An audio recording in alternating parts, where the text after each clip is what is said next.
Then there were the things I didn't miss.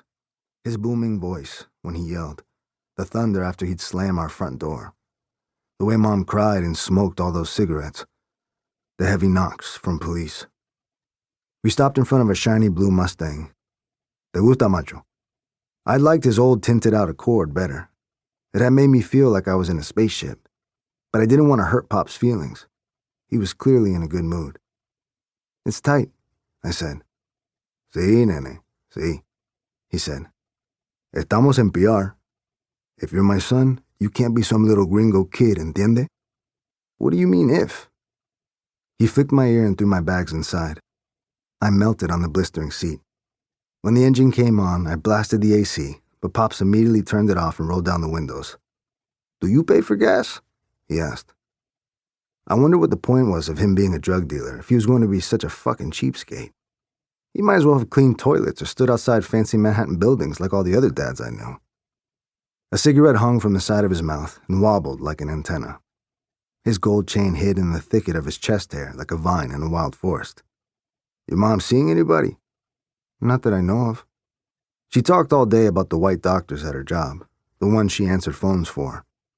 But only as a fantasy.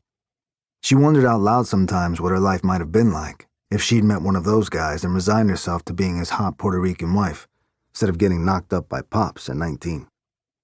Pops put the car in gear, turned around, and started to reverse out of the spot.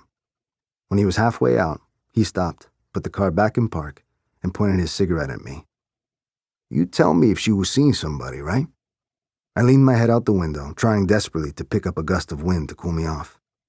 Yes, I said. Sí. We pulled up to the McDonald's just before the city center turned into a maze of small streets. I smiled.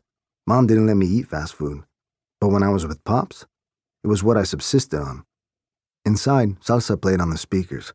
The woman at the counter was young and cute, and Pops got to flirting immediately.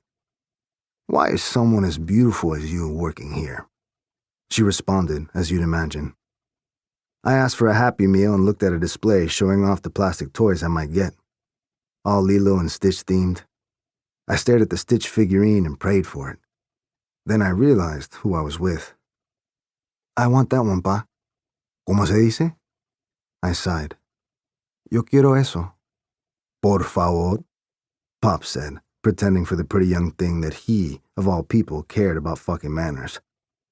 Pops ordered chicken nuggets and a soda. He pulled out the thick wad of cash he always seemed to be carrying around, a wad so thick it could knock someone clean out. He peeled off way more bills than the meal cost and winked at the girl, pointing at the Stitch toy. The girl's smile revealed bright braces. Before we left, she scribbled her number on a paper bag with the pink pen and signed it with a heart. We ate in the car with the windows down. Pop sipped his soda and matched the conga beat coming from the radio with taps on the steering wheel. As I bit into my cheeseburger, a man approached my window. His hat looked like it had been run over a few times, and his t-shirt had holes in it. In his hand was an empty large soda cup that he jangled around. He rested his hands on Pop's car. Señor, ¿me regalas unos chavitos para comer? He smelled sour, like the drunks and fiends I was used to seeing in the Bronx. He rattled his cup of change once more and was just about to go into his spiel when Pop shushed him. Cállate, no más. I don't want to hear it. Get the fuck away from my car before I shoot you. The man was undeterred. He must not have believed Pops. He shook his cup once more. Por favor, señor. Pops reached under his seat and pulled out a black pistol. In a split second, it was cocked and aimed. ¿Qué te, cabrón? Muévete. The man put his hands up and slowly backed away from the car. I took another bite of my cheeseburger. When the man had moved on enough to Pops' liking, he put the gun back under his seat. Me cago en tu madre. He looked over at me. Never be like that, Javi. I scrunched up my cheeseburger wrapper. What, homeless? He pushed the side of my head with his finger. No, smartass. A beggar. He pointed out the window at the man dragging his feet, heading toward another parked car in the lot.